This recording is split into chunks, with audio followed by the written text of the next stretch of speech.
கர்த்தர் ஆசீர்வதிப்பா. வாசிப்போம் அப்போஸ்தலர் நடபடிகள் 2ஆம் அதிகாரத்திலே. இது உங்களுக்கு பிரசங்கம் அல்ல, உங்களுக்கு ஞாபகப்படுத்திட்டு பின்னால் போயிருந்தேன். அப்போஸ்தலர் நடபடிகள் 2ஆம் அதிகாரம் அந்த 40வது வசனம் 41.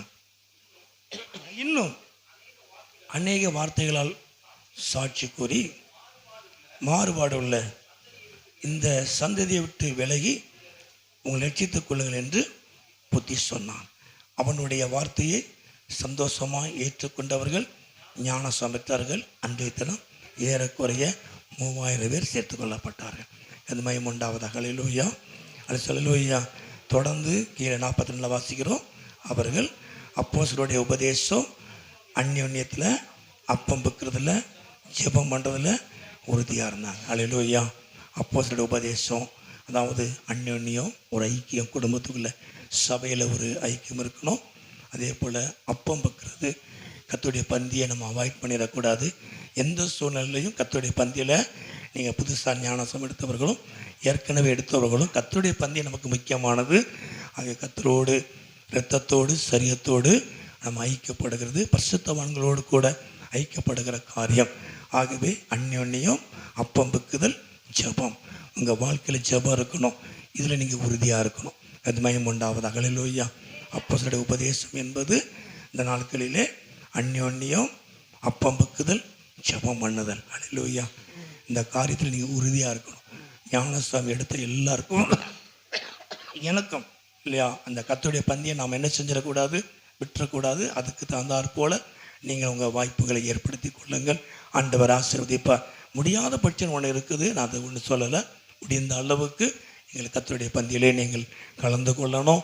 அதே நேரத்தில் நீங்கள் தகுதி ஆகணும் இல்லையா. அந்த வாரம் நீங்கள் ஜெபம் பண்ணுங்க, உங்களை பிரசித்தப்படுத்தி கொண்டு தகுதிப்படுத்தி கொண்டு ஆண்டவரோடு கூட இரத்தத்தோடும் சரியத்தோடு பரிசுத்தவான்களோடும் ஐக்கியப்படுங்க. கர்த்தர் உங்களை ஆசீர்வதிப்பார். ஹல்லேலூயா. சரி, வாசிக்கிறேன். நாட்களிலே செய்தி என்பது என்னாகமுடைய புஸ்தகத்திலே நான் சீக்கிரம் முடிச்சிடுவேன். என்னாகமோ ஸ்தோத்திரம். என்னாகமோ 23ஆம் அதிகாரம். என்னாகமோ 23ஆம் அதிகாரத்திலே அந்த ஸ்தோத்திரம் 9வது வசனம். கண்மலை உச்சியில இருந்து நான் அவனை கண்டு குன்றுகளிலிருந்து அவனை பார்க்கிறேன்.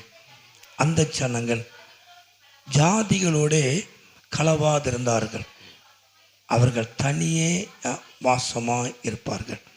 அந்த ஜனங்கள் ஜாதிகளோட கலவாமல் தனியே வாசமாக இருப்பார்கள். ஆகவே இந்த நாட்களிலே அந்த அப்போஸ்தலர் நடபடிகளிலே வாசித்த பிரகாரம், அதாவது மாறுபாடான சந்ததியை விட்டு நாம் என்ன செய்யணும், விலகி இருக்கணும்.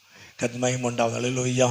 ஆகவே நாட்களிலே நாம் மற்றவங்களோட பேசக்கூடாதா, ஐக்கியப்படக்கூடாதா, அப்படி அல்ல. மற்றவங்களோட நம்ம பேசணும். பேசினா தான் கர்த்தருக்குள்ள அவங்கள நடத்த முடியும். நம்முடைய குடும்பத்தில் இன்னும் ரட்சிக்கப்படாதவர்கள், என்னுடைய குடும்பத்தில் ரட்சிக்கப்பட தம்பி இன்னும் இருக்கிறான். கர்த்தர் மகிமை உண்டாவதாக. ஹல்லேலூயா. அதுக்காக அவனோடு பேசாமல் இல்லை. நாங்கள் நல்ல காரியங்கள் மற்ற காரியங்களிலே நாங்கள் கூடி வராமலே இல்லை. ஒரு வகை ஐக்கியமாக இருக்கிறோம், சமாதானமாக இருக்கிறோம், சந்தோஷமாக இருக்கிறோம், குடும்பத்தோடு நெருக்கமாக இருக்கிறோம். கர்த்தர் மகிமை உண்டாவதாக. ஹல்லேலூயா. ஆனால் அதே நேரத்தில் தேவனுக்கு பிரியமில்லாத காரியத்தை அவங்களோடு கூட என்ன செய்ய முடியாது, செய்ய முடியாது. கர்த்தர் மகிமை உண்டாவதாக. ஹல்லேலூயா. ஆகவே ஆண்டவர் நம்முடைய மனதளவில் நாம் என்ன செய்யணும், இந்த நாட்களில் அவர்களை விட்டு நாம் என்ன செய்யணும், விலகி இருக்கணும். கர்த்தர் மகிமை உண்டாவதாக. ஹல்லேலூயா. இன்றைக்கி அநேக பெந்தேகோஸ்தக்காரங்க இருக்கிறாங்க, பேசவே மாட்டாங்க இல்லையா. ஆமாம், பேசவே மாட்டாங்க. கேட்டால் பேசுனா பரிசுத்தம் போயிடும் அப்படி சொல்லுவாங்க. அவங்க வீட்டுக்கு போக மாட்டாங்க, கேட்டால் பரிசுத்தம் போயிடும் அப்படின்னா. ஆனால் அவங்க செய்கிறதெல்லாம் அட்டூழியம் பண்ணிக்கிட்டு இருப்பாங்க. எனக்கு கோபமாக இருக்கும். கர்த்தர் மகிமை உண்டாவதாக. ஹல்லேலூயா. அதாவது இது வெளிப்படையான ஒரு காரியம். மற்றவங்களாம் சொல்லுவாங்க, ஏன் அவங்க பேச மாட்டாங்க, கேட்டால் அவங்க சாமி அவங்கள அடிச்சிருவாங்களாம் அப்படி இப்படிலாம் சொல்லுவாங்க. இதை ரொம்பவும் ஒரு வைராக்கியம் பாராட்டுவாங்க இல்லையா. ஆனால் வைராக்கியம் பாராட்டுகிற மாதிரி அவங்க ஜீவம் இருக்காது. கர்த்தர் மகிமை உண்டாவதாக. ஹல்லேலூயா. நம்ம எல்லாரையும் நேசிக்கணும், எல்லாரிடத்தும் அன்பு கூறணும். நம்ம அன்பு கூறும்போது, எல்லாரையும் நம்ம நேசிக்கும் போது தான் நாம் அவர்களை கர்த்தருக்கு நேராய் கொண்டு வர முடியும். கர்த்தர் மகிமை உண்டாவதாக. ஹல்லேலூயா. அந்த சகோதரி கூட சொன்னாங்க, அப்போ அவங்க சின்ன வயசில் பைபிள் படித்ததுனால இடப்பட்ட காலங்களில் சில தடைகள் பிரச்சனைகள் இருந்தாலும் ஆனால் கர்த்தர் அவங்களை அழைத்ததுனால, தெரிந்து கொண்டதுனால தேவன் ஏற்ற நேரத்தில் ஆண்டவர்களை ஞானஸ்நானம் எடுக்க உதவி செய்தார். கர்மயம் உண்டாவதாக. ஹல்லேலூயா, ஹல்லேலூயா. ஆண்டவர் நல்லவராக இருக்கிறார். தேவன் நமக்கு நல்லவர். அவர் நம்மை முன்குறித்து இருக்கிறதுனால நிச்சயமாக விடவே மாட்டார். நம்ம எங்கே போனாலும் சரி இல்லையா, சமுத்திரத்து நடுவில் கொண்டு படுக்கையை போட்டால் அங்கிருந்து தூக்கிட்டு வந்துடுவார்.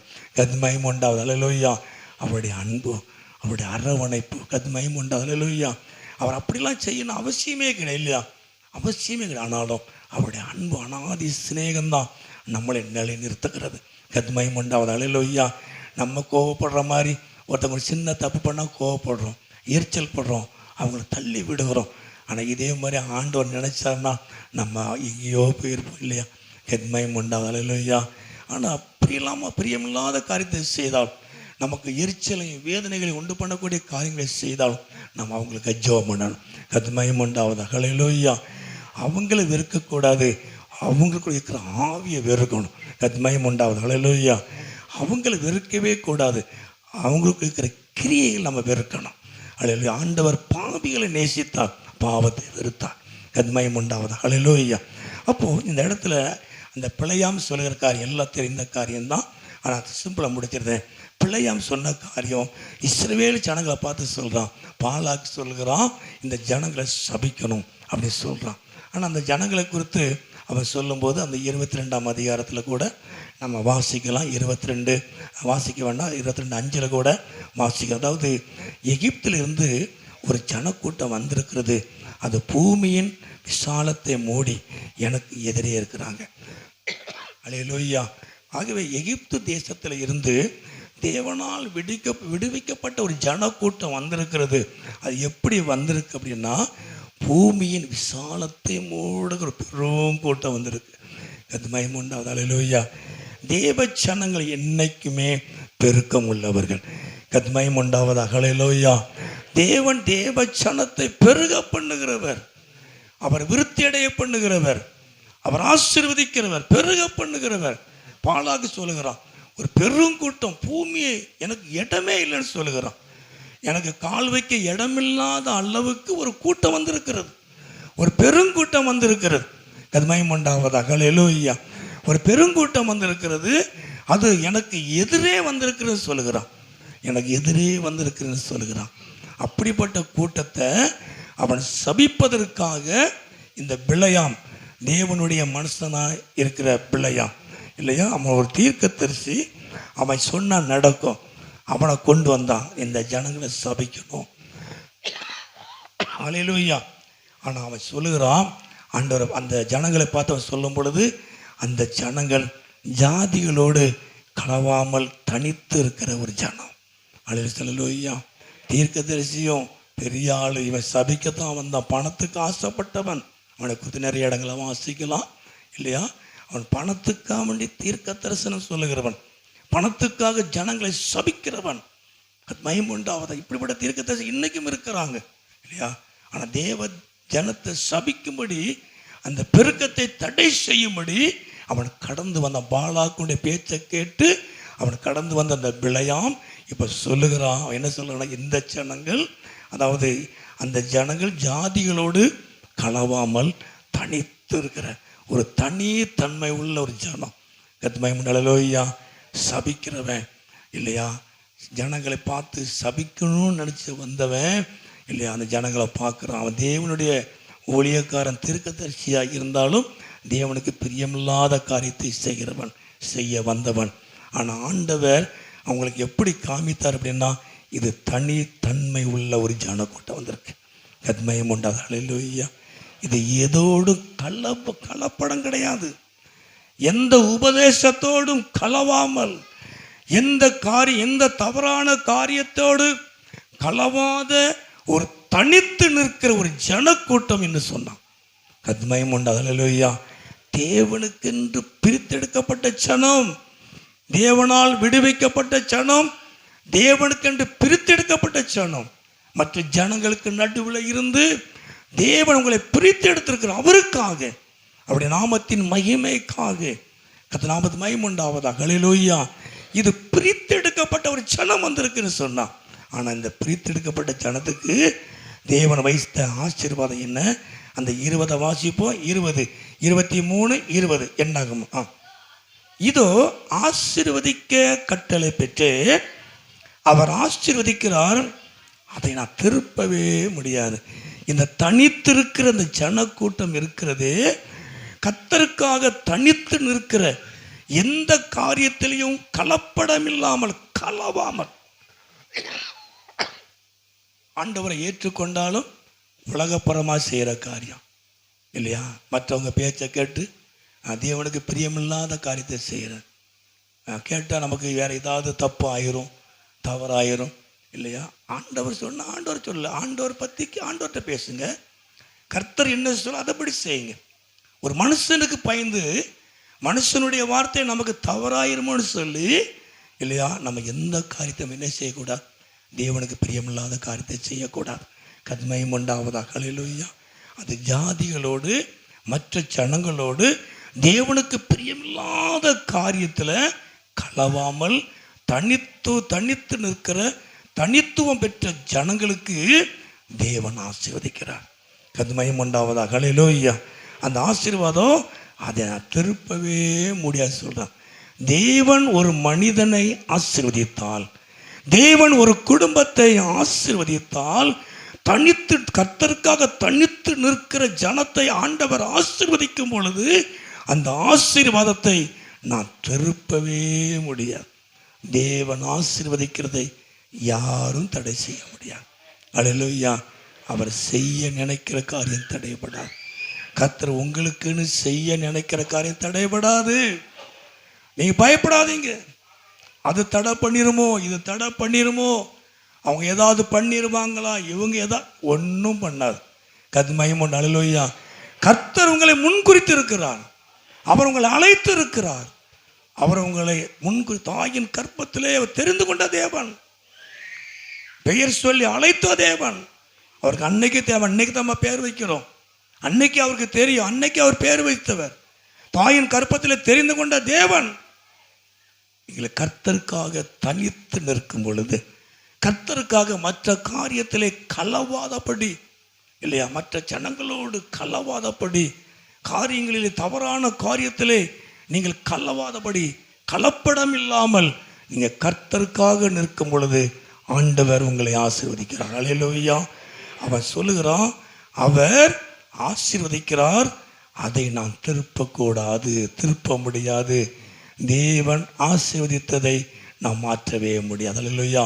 கர்த்தர் உங்களுக்கு செய்த நன்மைகள், கர்த்தர் உங்களுக்கு செய்ய நினைக்கிற நன்மைகளை யாரும் திருப்ப முடியாது. அல்லேலூயா.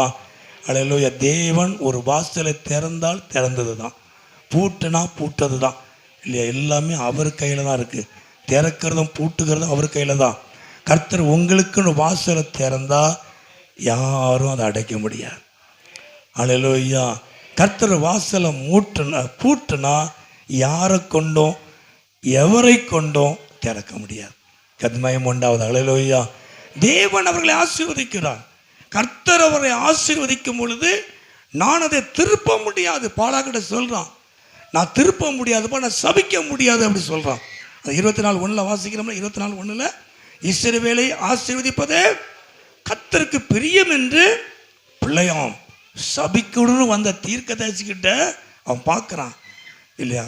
அதாவது இஸ்ரவேலை ஆசீர்வதிப்பது, விடுவிக்கப்பட்ட ரட்சிக்கப்பட்ட ஜனத்தை ஆசீர்வதிப்பது கர்த்தருக்கு பிரியம். சபிப்பது அவருடைய நோக்கம் அல்ல, ஆசீர்வதிப்பது தான் அவருடைய நோக்கம். கத்மயம் உண்டாவதாக. அல்லேலூயா. அல்லேலூயா. சரி, இரண்டாவதாக அந்த 21 வாசிப்போம். 21.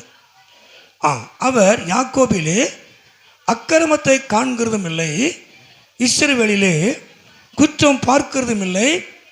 அவருடைய தேவனாய கர்த்தர் அவர்களோட இருக்கிறார். ராஜாவின் ஜெய கம்பீரம் அவருக்குள்ளே இருந்தது. அல்லேலூயா. அல்லேலூயா. அவர்களுடைய தேவனாய கர்த்தர் அவர்களோடு கூட இருக்கிறார். அவருடைய ஜெயம், அவருடைய வெற்றி அவர்களுக்குள்ளே இருக்கும். கத்மயம் உண்டாவதாக. அல்லேலூயா. அல்லேலூயா. இஸ்ரவேலின் தேவனாய கர்த்தர் அவருக்குள்ளே இருக்கிறார். அவர்களோடு கூட இருக்கிறார். அவருக்குள்ளே உலாவி கொண்டிருக்கிறார். அவர் உலாவுகிறது மாத்திரமல்ல, அவருடைய ஜெயம், அவருடைய வெற்றி அந்த ஜனத்துக்குள்ளே இருக்கும். கத்மயம் உண்டாவதாக. அல்லேலூயா, அல்லேலூயா. ஜெயம் கொடுக்கிற தேவன், எல்லாவற்றையும் நமக்கு ஜெயம் கொடுக்கிறவர், எல்லாவற்றையும் நமக்கு வெற்றியை கொடுக்கிறவர், விடுதலை கொடுக்கிறவர். பிசாசின் வல்லமையின் தேவன் விடுதலை கொடுக்கிறவர். எல்லா போராட்டம் பிரச்சனையில இருந்து, வியாதியில இருந்து அவர் விடுதலை கொடுக்கக்கூடியவர். இஸ்ரவேலின் தேவனாய் கர்த்தர் அவர்களுக்குள்ளே இருக்கிறார். தனித்து வாசம் பண்ணுகிற, கர்த்தருக்காக தனித்து வாசம் பண்ணுகிற ஜனங்களுக்குள்ளே தேவன் இருக்கிறார். கர்த்தமயம் உண்டாவதாக. அல்லேலூயா. தேவனும் அவருடைய ஜெயமும் அவருடைய வெற்றியும் அவர்களுக்குள்ளே இருக்கிறது. கர்த்தமயம் உண்டாவதாக. அல்லேலூயா, அல்லேலூயா. சரி, மூன்றாவதாக அந்த 23 வாசிப்போம். 23. யாக்கோபுக்கு விரோதமான மந்திரவாதம் இல்லை, இஸ்ரவேலுக்கு விரோதமான குறி சொல்லுதலும் இல்லை. தேவன் என்னென்ன செய்தார் என்று கொஞ்ச காலத்திலே யாக்கோபையும் இஸ்ரவேலை குறித்து சொல்லப்படும். மூன்றாவது, யாக்கோபுக்கு விரோதமான தனித்து வாசம் பண்ணுகிற தேவனுக்காக நிற்கிற ஜனங்களுக்கு விரோதமாக மந்திரவாதமோ குறி சொல்லுதலும் கிடையாது. கத்மயம் உண்டாவதாக. அல்லேலூயா. இந்த பூமியில் இருக்கு, இந்த பூமியில் மந்திரவாதம் பண்ணுற காரியம் இருக்கிறது, குறி சொல்லுகிற காரியமெல்லாம் இருக்கிறது. ஆனால் தனித்து வாசம் பண்ணுகிற தேவ ஜனத்துக்கு இல்லை. கத்மயம் உண்டாவதாக. அல்லேலூயா, அல்லேலூயா. மந்திரம் பண்ணலாம், என்ன வேணாலும் பண்ணலாம். ஆனால் உலகத்தில் இருக்கு, என்ன வேணாலும் பண்ணலாம். ஆனால் தேவ ஜனத்துக்கு இல்லை, தேவ ஜனத்துக்கு கிடையாது. அல்லேலூயா. இந்த பூமியில் இருக்கிற உலகத்தில் மற்றவங்களுக்கு இருக்கிறது, ஆனால் தேவ ஜனத்துக்கு கிடையாது. தேவ ஜனத்துக்கு விரோதமாக எது செய்ய முடியாது. ஆண்டவரை நம்பும் பொழுது, கர்த்தருக்காக தனித்து நிற்போமானால் எந்த குறி சொல்லுதலும் எந்த செய்வனைகளும் மேற்கொள்ள முடியாது. எங்கள் தாத்தா சொல்வார் இல்லையா, அவர் அரைங்குறையமான விசுவாசி தான், செய்வனை செய்வார்களா அப்படிம்பார். நாங்கள் ரொம்ப பாதிக்கப்பட்டிருக்கிறோம், எங்கள் தலைமுறைகள் பாதிக்கப்பட்டிருக்கு இல்லையா, எல்லா சொத்துக்களையும் இழந்திருக்கிறோம், இல்லைன்னு சொல்லலை. ஆனால் எங்கள் காலம் தப்பிச்சுக்கிட்டு ஆண்டவங்களை வந்ததுனால நாங்கள் தப்பிச்சுக்கிட்டோம் இல்லையா. செய்வனை போட்டி போட்டு வைக்கிறது அப்படி செஞ்சுருக்கிறாங்க. செஞ்சு அந்த வீடெல்லாம் நாசமாகி அப்படியே போயிட்டு இன்றைக்கி எங்களுக்கு அதில் பங்கு இருக்குது. நான் இன்னும் போகலை, அதை சரி பண்ணு நினைக்கிறேன், முடியாமல் இருக்கிறது. கத்மயம் உண்டாவதாக. அல்லேலூயா. ஆனால் அந்தளவுக்கு நாசமாக எல்லாம் ஒன்றுக்கு இல்லாமல் போயிட்டு மாற்றி மாற்றி செஞ்சு இருக்குது. ஆனால் அதில் ஆண்டவரை ஏற்றுக்கொண்டவங்க இருக்கிறாங்க, கிறிஸ்தவங்கன்னு சொல்லக்கூடிய ஏற்றுக்கொண்டாங்க கிறிஸ்தவங்க இல்லையா இருக்கிறாங்க. ஆனால் நமக்கு கிடையாது. கத்மயம் உண்டாலும் இல்லையா இருக்கிறது. பிசாசை ஏவி பிசாசுடைய கையில் எடுத்து காரியங்களை செய்வது உண்டு. ஆனால் தேவ ஜனத்தை ஒன்றும் செய்ய முடியாது. நீ தோற்று போவாய். அல்லேலூயா. உனக்கு விரோதமாய் உருவாக்கப்படும் எந்த ஆயுதமும் அது உனக்கு வாய்க்காது. அது தேவன் எல்லாவற்றையும் இன்றைக்கி செயலெடுக்க பண்ணுவார் இயேசுவின் நாமத்தில். அல்லேலூயா. எல்லாம் இன்றைக்கி செயலிழந்து போவதாக வசனம் உண்டு. நமக்கு எதிரடியாக எழுதப்பட்ட கையெழுத்தை குலைத்து நடுவில் இருந்து எடுத்து சிலுவையிலே ஆணி அடித்து துரைத்தனங்களையும் அதிகாரங்களையும் உரிந்து கொண்டு வெளிரங்கமான கோலமாக்கி சிலுவையின் மேலே வெற்றி சிறந்தார். அல்லேலூயா. எல்லாவற்றையும் நமக்கு எதிராக உங்களுக்கு விரோதமாய் எழுதப்பட்ட காரியத்தை தேவன் குலைத்து போட்டார். உங்கள் நடுவில் இல்லாமல் அதை எடுத்து சிலுவையில் ஆணி அடித்தார். ஒன்றும் செய்ய முடியாது. அல்லேலூயா. அவர் சிலுவையின் மேலே சிலுவையினால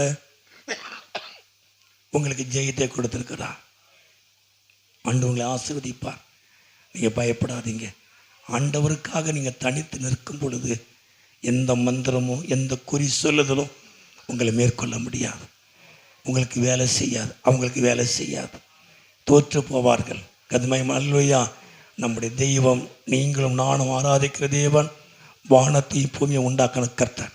அவர் சர்வத்தையும் ஆளுகை செய்கிறவர். அவர் எல்லாவற்றையும் ஆளுகை செய்கிறவர். எல்லா கிரியைகளையும் தன்னுடைய மரணத்தினால இரத்தத்தினால சிலுவையில் ஆணி அடித்து வைத்திருக்கிறார். அவர் சிலுவையின் மரணத்தினால எல்லா கிரியைகளும் அழிக்கப்பட்டிருக்கிறது. அவர் சிலுவையை நோக்கி பார்க்கும் பொழுது சிலுவையை நோக்கி பார்க்கிற ஜனங்களுக்கு ஒரு வெற்றி உண்டு.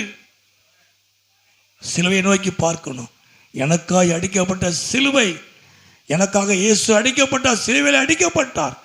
இயேசு அடிக்கப்பட்ட சிலுவையை நோக்கி பார்க்கும் பொழுது நமக்கு ரட்சிப்பு மாத்திரமல்ல, நமக்கு விடுதலை மாத்திரமல்ல, நமக்கு எதிராக இருக்கிற சாபங்களும் எல்லா பொல்லாத வல்லமைகளும் எல்லாமே சிலுவையில் அடிக்கப்பட்டிருக்கிறது.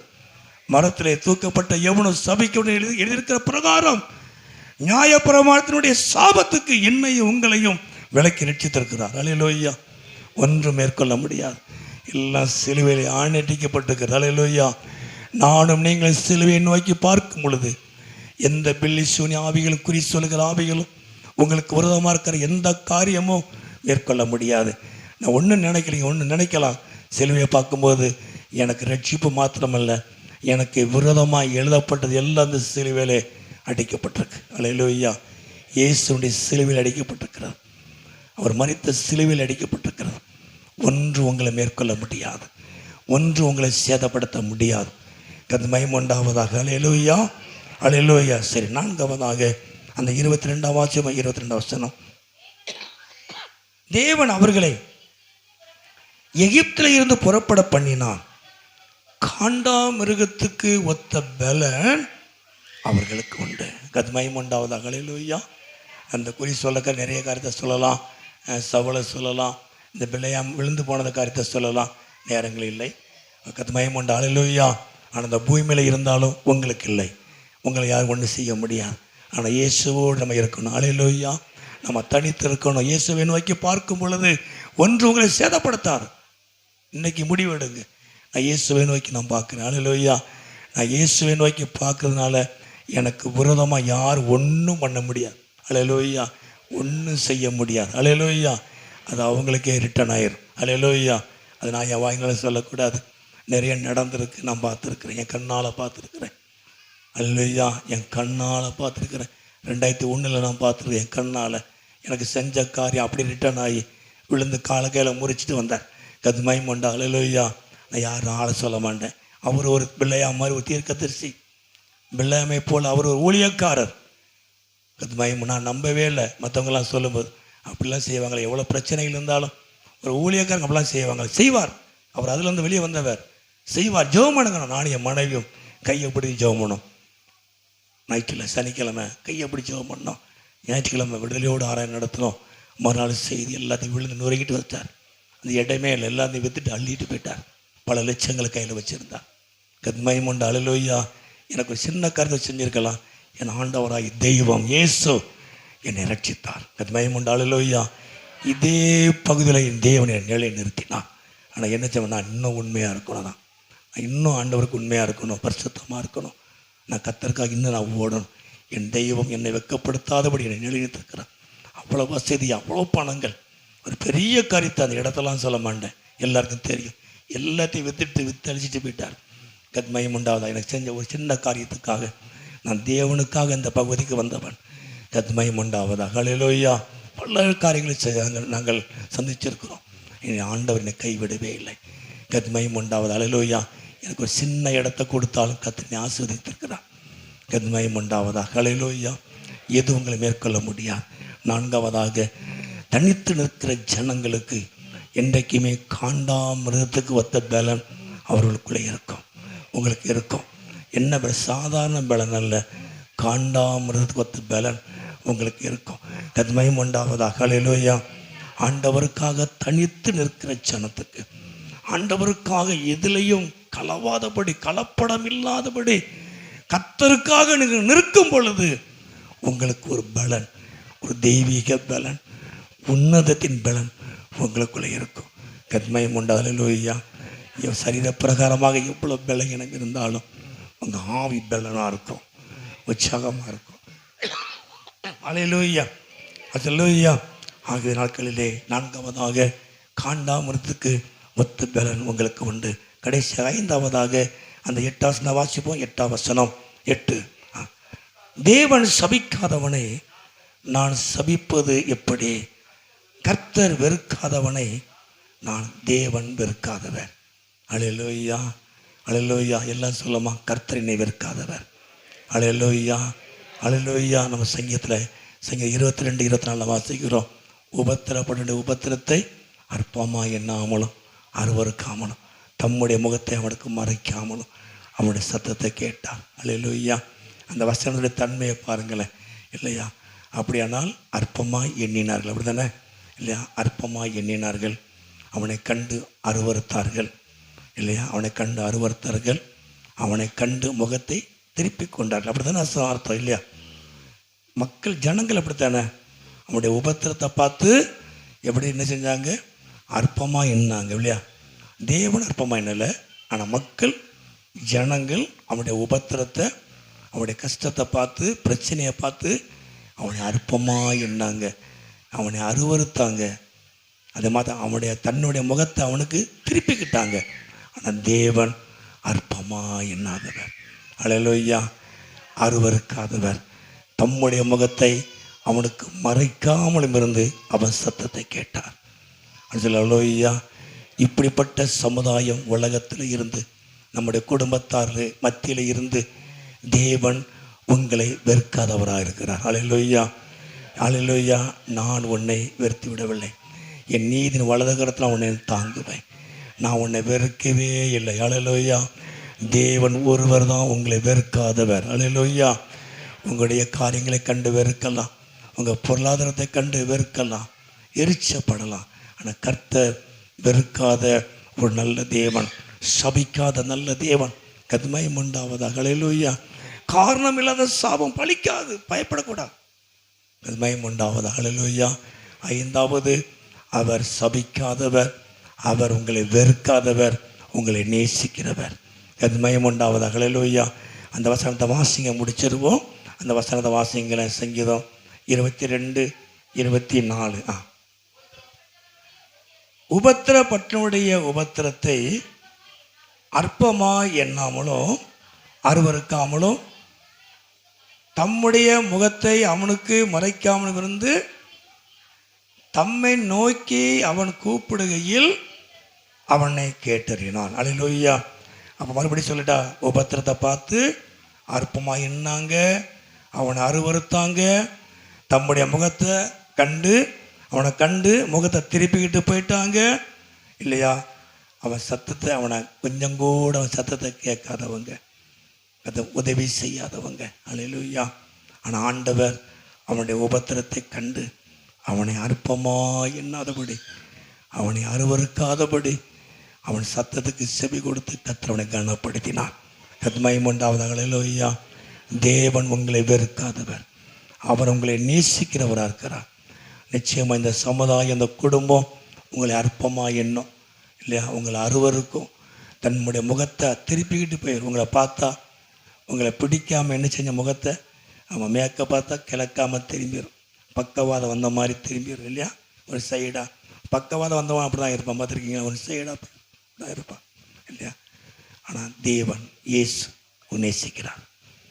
அவர் முகம் திரும்பவே திரும்ப அவரை நோக்கி கூப்பிடும் பொழுது உங்களை நோக்கி பார்த்து உங்களை நேசித்து உங்கள் வாழ்க்கையில் அற்புதங்களை செய்வார், அதிசயங்களை காண செய்வார். அல்லேலூயா. எல்லாம் சொல்லுவோமா, எல்லாம் ஜெபம் பண்ணுவோமா, எல்லாம் நம்மளங்கள் படிக்கிட்ட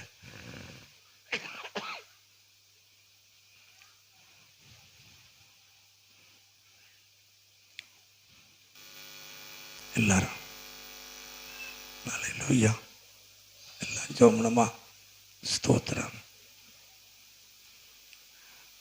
ஸ்தோத்திரம். எல்லாரும் அப்படி எளிமை நிற்போமா, எல்லாரும் எளிமை நின்றே நம்ம ஜெபம் பண்ணி முடிச்சிடலாம்.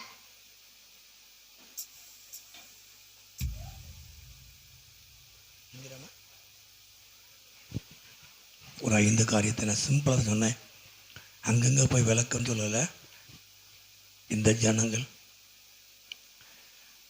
ஜாதிகளோடு கலவாத ஜனம், இது தனித்து நிற்கும்.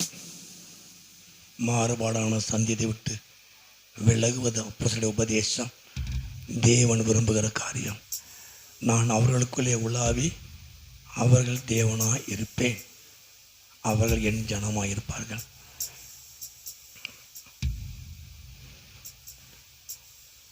தேவனாய் கர்த்தர் அவர் உங்களை விட்டு உங்கள் அசுசியை கண்டு அவர் உங்களை விட்டு விலகி போகாதபடி உங்கள் பாளையம் சுத்தமாக இருக்கட்டும். பைபிள் எல்லாருக்கும் சொல்லுவோம்மா, கரங்களை வைத்து உபாகமம் 7ஆம் அதிகாரத்தில் வாசிக்கிறோம். தேவன் உங்களை விட்டு போகாதபடி உங்கள் பாளையம் சுத்தமாக இருக்கட்டும். அசுசியான காரியத்தை கண்டு, தேவனுக்கு பிரியமில்லாத காரியத்தை கண்டு, வேதம் அப்பதான் சொல்லுது, தேவனுக்கு பிரியமில்லாத காரியத்தை உங்களிடத்துல கண்டா உங்களை விட்டு கடந்து போவாராம். அதனால அவர் உங்களை விட்டு போகாதபடி உங்கள் பாளையம் சுத்தமாக இருக்கட்டும், உங்கள் வாழ்க்கை சுத்தமாக இருக்கட்டும். உங்களுக்குள்ள ஒரு தேவனுக்கு பிரியமில்லாத காரியத்தை கண்டா அவர் உங்களை விட்டு கடந்து போயிடுவார். உங்களுக்குள்ள இருக்கிறவர் கடந்து போயிடுவார். ஆவியானவர் நமக்கு வரும்போது தெரியும், நம்ம விட்டு போகும்போது தெரியாது. நல்லா புரிஞ்சுக்கிடுங்க. பரிசுத்த ஆவியானவர் உங்களுக்குள்ள வரும்போது தெரியும், அசைவு இருக்கும், தெரியும். ஆனால் உங்களை விட்டு போகும்போது தெரியாது. சிம்சோனுக்கு அப்படித்தான் இல்லையா? ஆவியானவர் அவனை விட்டு போனது அவனுக்கு தெரியல. பழைய மாதிரி எந்திரிச்சான், ஆனால் அவனை கைத்தாள கட்டி அவனை வேடிக்கை பொருளாக மாற்றிட்டாங்க. எப்போதும் போல் ஆவியாக இருப்பான்னு நினச்சான், ஆனால் ஆவியான இல்லை. பரிசுத்த ஆவியான உங்களுக்குள்ள வரும்பொழுது தெரியும், உங்களை விட்டு போகும்போது தெரியாது. நல்லா உணர்ந்துக்கிடணும். அல்லேலூயா. உங்களை விட்டு ஆவியான இல்லைன்னு உங்களுக்கு தெரியாது. நீங்கள் செபத்தில் தான் கண்டுபிடிக்க முடியும். அசுசியான காரியத்தை கண்டு உங்களை விட்டு போகாதபடி உங்கள் பாளையம் சுத்தமாக இருக்கட்டும். நீ கர்த்தருடைய பந்தி இல்லையா? அழுத்தி சொல்லுவேன். எல்லாரும் கரங்களை வைத்து, ஆண்டவர் என் பாளையத்தை சுத்தப்படுத்துங்க, என் குடும்பத்தை சுத்தப்படுத்துங்க, என் வாழ்க்கையை சுத்தப்படுத்துங்க. உமக்கு பிரியமில்லாத காரியம் ஆண்டவரே எனக்குள்ளே இருக்குமானால் அது என்னை விட்டு அகற்றுங்கப்பா, எனக்கு உதவி செய்யுங்க. அந்த வசனம் அழகாக சொல்லுது. அசுசியான காரியத்தை, தவறான காரியத்தை, பிரியமில்லாத காரியத்தை அவர் கண்டு உங்களை விட்டு போகாதபடி உங்களை சுத்தப்படுத்தி கொள்ளுங்க. உங்கள் ஜீவியத்தை சுத்தப்படுத்தி கொள்ளுங்க, உங்கள் வாழ்க்கையை சுத்தப்படுத்தி கொள்ளுங்க. ஆண்டவர் உமக்கு பிரியமில்லாத காரியம் ஒன்று எனக்குள்ள இருக்குமானால், வெளிப்படையான காரியம் அல்ல, வெளிப்படை நல்லதாக இருக்கிறோம். நான் சிப்பா போட்டிருக்கேன், நல்லா வெயிட்டில் நிற்கிறேன், உள்ளே இருக்கிறது கர்த்தருக்கு தான் தெரியும். எல்லாரும் கரங்களை வைத்து சொல்லலாம். எல்லாரும் நமக்குள்ள இருக்கிற எண்ணங்கள் கர்த்தருக்கு தான் தெரியும். நமக்குள்ள இருக்கிற அசுத்தமான எண்ணங்கள் கர்த்தர் ஒருவருக்கு தான் தெரியும். குடும்பத்தில் இருக்கிறத கண்டுபிடிச்சிடலாம், நம்முடைய வாழ்க்கையில் வெளிப்படையாக இதை கண்டுபிடிச்சிடலாம். மனசுக்குள்ள இருக்கிறத கண்டுபிடிக்க முடியாது. என்னை பரிசுத்தப்படுத்துங்க ஆண்டவரே, என்னை பரிசுத்தப்படுத்துங்க. நான் தனித்து நிற்கணும், உமக்காய் தனித்தன்மை உள்ளவனாக இருக்கணும். தனித்தவன் மட்டுமல்ல, தனித்தவன் அல்ல, தனித்தன்மை உள்ளவனாக இருக்கணும். எதோடும் கலப்படம் இல்லாமல், எதோடும் மற்ற காரியத்தோடு ஐக்கியப்படாமல் நான் தனித்தவனாய் உமக்கென்று பிரித்தெடுக்கப்பட்டவனாய் இருக்கணும். ஆண்டவரே என்னை பரிசுத்தப்படுத்துங்க ஆண்டவரே, என் ஜீவிய பரிசுத்தமாக இருக்கணும். ஆண்டவரே எனக்குள்ள உமக்கு பிடிக்காத காரியம் எனக்குள்ளே இருக்குமானால் அது என்னை விட்டு அப்புறப்படுத்துங்க தகப்பனே, பரிசுத்தப்படுத்துங்க தகப்பனே. ஆசீர்வதிங்க வந்த எல்லா மக்களையும் ஆசீர்வதிங்க, குடும்பங்களை ஆசீர்வதிங்க, வந்த மக்களெல்லாம் ஆசீர்வதிங்க. அவங்களுடைய தேவைகளை சந்திங்க, பொருளாதார பண தேவைகள் சந்திக்கப்படட்டும், குடும்பம் ஆசீர்வதிக்கப்படட்டும், எதிர்பார்ப்புகள் நடக்கட்டும். இந்த 2வது மாதத்துக்காய் ஸ்தோத்திரம். இந்த 1ஆம் தேதிக்கு நாங்கள் செபிக்கிறோம். குடும்பம் ஆசீர்வதிக்கப்படட்டும், குடும்பத்தின் தேவைகள் சந்திக்கப்படட்டும், வியாதிகள் விலகினங்கள் மாறட்டும், பொருளாதாரம் ஆசீர்வதிக்கப்படட்டும், கஷ்டங்கள் நெருக்கங்கள் மாறட்டும், எதிர்பார்க்கிற வேலை வருமானம் கிடைப்பதாக, எல்லா விலகினங்கள் மாறட்டும், போராட்டங்கள் மாறட்டும், ஒரு சமாதானம் உண்டாகட்டும். ஆண்டவரே குடும்பத்தில் சமாதானம் உண்டாகட்டும், சந்தோஷம் உண்டாகட்டும், குடும்பத்தில் சமாதான சந்தோஷம் உண்டாகட்டும். முழு குடும்பம் ரட்சிக்கப்படட்டும். ஆண்டவரே குடும்ப தலைவர்கள் ரட்சிக்கப்படுவார்களாக, மனைவி ரட்சிக்கப்படுவார்களாக, பிள்ளைகள் ரட்சிக்கப்படுவார்களாக, குடும்பம் ஆஸ்வதிக்கப்படட்டும், பொருள் ஆஸ்வதிக்கப்படட்டும். வெளியில் போகும்போது வரும்போது வண்டியில் போகும்போதெல்லாம் பாதுகாப்பு இருக்கட்டும். அந்த கிருபையாக நடத்துங்க, மகிமையாக நடத்துங்கப்பா. நீங்கள் மகிமைப்படுங்க. இயேசு நான் ஜெபிக்கிறோம் நல்ல பிதாவே, ஆமென்.